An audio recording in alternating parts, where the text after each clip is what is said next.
अभी तक आपने देखा कि हमने केरन वैली को एक्सप्लोर किया, जहां हमने आपको दिखाया इंडिया और पाकिस्तान के बिल्कुल आमने सामने के नज़ारे। वो दरिया जो इंडिया और पाकिस्तान को डिवाइड करता है, वो लोग जो कभी यहाँ रहते थे आज उस साइड हैं, वो घर जो कभी आबाद थे आज वीरां पड़े हैं। और आज हम आपको लेकर जाएंगे श्रीनगर से लगभग 200 किलोमीटर दूर, यानी करनाह। तो आइए करनाह के इस खूबसूरत सफ़र को शुरू करते हैं साथ में।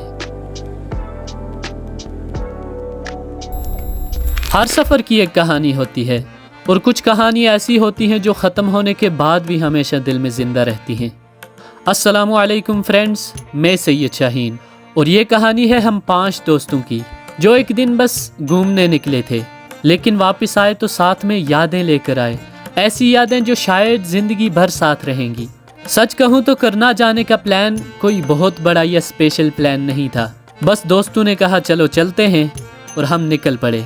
रास्ते भर हंसी मजाक चल रहा था, कोई ड्राइवर को फ्री की एडवाइस दे रहा था, कोई खिड़की से बाहर निकलकर बड़ा फिलोसोफर बन रहा था और कोई हर 5 मिनट के बाद बस यही पूछ रहा था, भाई और कितना चलना है। लेकिन जैसे जैसे हम आगे बढ़ते गए वैसे वैसे कश्मीर का एक खूबसूरत चेहरा हमारी नज़रों के सामने आ रहा था। सफ़र बड़े मज़े में गुजर रहा था और देखते ही देखते कब साधना टॉप पहुंच गए पता भी ना चला।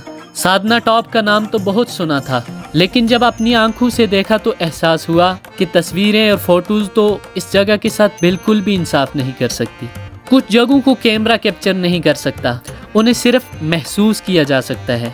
यहाँ खड़े होकर ऐसा लग रहा था जैसे दुनिया का शोर बहुत पीछे रह गया हो, सिर्फ हवा थी, खामोशी थी और पहाड़ों की वो खूबसूरती जो इंसान को कुछ देर के लिए अपने आप में गुम कर देती है। यहाँ की ठंडी हवा, बादलों में लिपटे पहाड़ और हर तरफ फैली हुई खूबसूरती। साधना टॉप में हमें वार म्यूजियम को एक्सप्लोर करने को मिला। यहाँ हमें बहुत सी चीज़ें देखने को मिली, यानी उस जगह की अपनी ही एक कहानी थी, अपनी ही एक अहमियत, और उसको देखकर दिल में अजीब सा एहसास पैदा हो रहा था, जैसे हर दीवार अपनी एक कहानी बयां कर रही हो। जब हम बाहर निकले तो पता चला कि दूसरा म्यूजियम बंद हो चुका है, पहाड़ी कल्चर म्यूजियम, जिसमें शायद हमें बहुत सारी चीजें देखने को मिल जाती। सच कहूँ तो हम सब का मूड ऑफ हो गया, हम उसे देखना चाहते थे, उसका एक्सपीरियंस लेना चाहते थे और बहुत एक्साइटेड भी थे। लेकिन सफ़र का एक उसूल है कि हर चीज़ प्लान के मुताबिक नहीं होती। मूड को थोड़ा फ्रेश करने के लिए हम साधना कैफ़े पहुंच गए। वहां बैठकर चाय पी, कुछ खाया, थोड़ी देर सुकून से बैठकर नज़ारों का लुत्फ उठाया और फिर निकल पड़े अपने एक दूसरे पड़ाव की ओर। अब हमारा रुख था करनाह की तरफ, लेकिन करनाह ने भी हमारे स्वागत के लिए एक सरप्राइज रखा था। अभी हम करनाह में प्रॉपरली इंटर ही हुए थे कि लंबे सफ़र की वजह से हमारी गाड़ी के टायर में से धुआं निकलना शुरू कर दिया। बस एक पल के लिए सबका चेहरा देखने लायक था। कोई मैकेनिक बन गया, कोई टायर को ऐसे घूर के देख रहा था जैसे कोई बड़ा इंजीनियर हो, और कोई सिर्फ खड़े होकर दुआ कर रहा था कि कब हमारी गाड़ी ठीक हो जाए। लेकिन कहते हैं कि मुश्किल रास्ते अक्सर खूबसूरत मुलाकातों का सबब बन जाते हैं, और हमारे साथ यहाँ ऐसा ही हुआ कि अभी हम टायर के ठंडे होने का इंतजार कर रहे थे और इस मोमेंट को भी एंजॉय कर रहे थे कि मेरी मुलाकात हुई मेरे एक पुराने दोस्त से। अनएक्सपेक्टेड मुलाकात, जिसका शायद मैंने सोचा भी ना था। उसने मुझे देखते ही पहचान लिया और फौरन अपने घर में ले गया। और फिर क्या था, कश्मीरी मेहमान नवाजी का असली रंग हमें वहाँ देखने को मिला। गरम नून चाय, दिल से की गई बातें और इतनी मोहब्बत के वो बार बार हमें यहीं रुकने को बोल रहा था। कुछ लोगों की मोहब्बत इतनी सच्ची होती है कि कुछ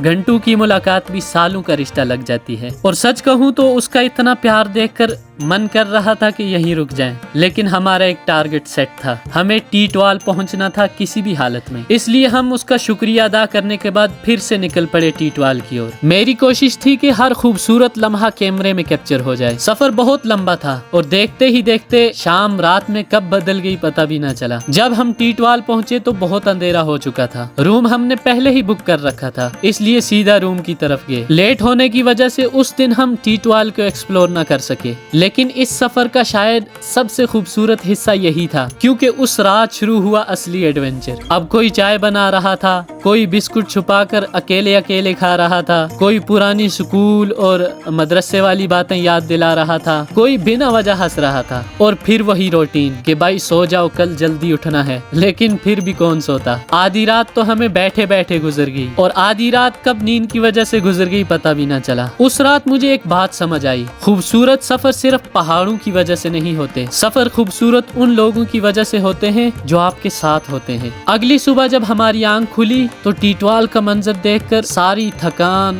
ایک پل میں دور ہو گئی۔ صبح کی ٹھنڈی ہوا، خاموش پہاڑ اور ایک نئی انرجی۔ ہم سب نے اپنا اپنا سامان پیک کیا اور نکل پڑے ٹیٹوال کو ایکسپلور کرنے۔ ٹیٹوال یعنی کرناہ کی وہ جگہ جہاں انڈیا اور پاکستان پھر سے آمنے سامنے۔ کیرن میں ہم نے دیکھا تھا کہ انڈیا اور پاکستان ایک لیول میں تھے، لیکن یہاں تھوڑا الگ تھا۔ یہاں پی او کے ہم سے تھوڑا ہائٹ پہ تھا اور ہم اس سے کافی نیچے، لیکن ہم ہر منظر کو انجوائے کر رہے تھے۔ ہر موڑ پر ایک نیا منظر تھا، ہر نظارہ کیمرے میں کیپچر کرنے لائق تھا۔ ہم چل رہے تھے، ویڈیوز بنا رہے تھے، تصویریں لے رہے تھے، لیکن دل میں ایک بات بار بار آ رہی تھی کہ کاش وقت یہیں ٹھہر جائے، کیونکہ کبھی کبھی کچھ جگہ اتنی خوبصورت ہوتی ہیں کہ وہاں سے واپس آنے کا من ہی نہیں کرتا، اور ٹیٹوال بھی شاید انہی جگہوں میں سے تھی۔ ہم گھر سے نکلے تھے ٹیٹوال کو ایکسپلور کرنے۔ ہمیں یہ نہیں پتا تھا کہ ٹیٹوال سے آگے بھی کوئی جگہ ہے، لیکن ہمیں وہاں جا کر پتا چلا کہ ٹیٹوال سے آگے بھی ایک گاؤں ہے۔ تو پھر کیا تھا، ہم نکل پڑے اس گاؤں کو ایکسپلور کرنے، اور اب ہم پہنچ چکے تھے انڈیا کے لاسٹ گاؤں یعنی سیماری میں۔ سیماری ولیج میں ہمیں انٹر نہیں ہونے دیا کیونکہ ہمارے پاس سیماری کی پرمیشن ہی نہیں تھی، تو اس لیے ہم نے سیماری کے گاؤں کو باہر سے دیکھا، لیکن وہاں کا ایک الگ ہی ایکسپیرینس تھا۔ وہاں ہمیں ایک الگ ہی چیز دیکھنے کو ملی۔ ابھی ہم موجود ہیں انڈیا کے لاسٹ گاؤں یعنی سیماری۔ میرے سامنے آپ دیکھ سکتے ہیں، یہ ہے ہمارا یعنی انڈیا کا سیماری، اور یہ ہے پاکستان یعنی پی او کے کا سیماری۔ ایک ہی گاؤں ہے، سینٹر میں یہ صرف دریا، باقی وہ بھی سیماری اور یہ بھی سیماری۔ وہاں سے آگے جانے کی ہمیں پرمیشن نہیں تھی، اس لیے ہم وہاں سے آگے نہیں جا سکے۔ وہاں تک ہم جا سکتے تھے اگر ہمارے پاس پرمیشن ہوتی، تو اتنا بھی دیکھ لیا ہم نے، ہمارے لیے یہ کافی ہے۔ یہ شاید ہمارے لیے ایک الگ ہی ایکسپیرینس تھا۔ اب ہم ٹیٹوال کو بھی ایکسپلور کر چکے تھے، سیماری کو بھی ایکسپلور کر چکے تھے۔ کاش ہمارے پاس اتنا وقت ہوتا کہ ہم کرناہ پورے کو ایکسپلور کر سکتے، لیکن ہمارے پاس پرمیشن ہی نہیں تھی۔ آج ہمیں واپس لوٹنا تھا۔ اب ہمارا سفر ختم ہوا، ہم واپس لوٹنے لگے، تو ساتھ صرف ویڈیوز اور فوٹوز ہی نہیں تھے، ساتھ تھی وہ ہنسی، وہ چائے، وہ ان ایکسپیکٹڈ ملاقات، وہ رات کی محفل، اور وہ لمحے جو شاید دوبارہ کبھی لوٹ کرنا آئے۔ کرنا نے ہمیں ویوز دیے، ٹیٹوال نے ہمیں سکون دیا، اور دوستوں نے اس سفر کو یادگار بنا دیا۔ کچھ سفر منزل تک پہنچنے کے لیے نہیں ہوتے، بلکہ زندگی بھر یاد رکھنے کے لیے ہوتے ہیں۔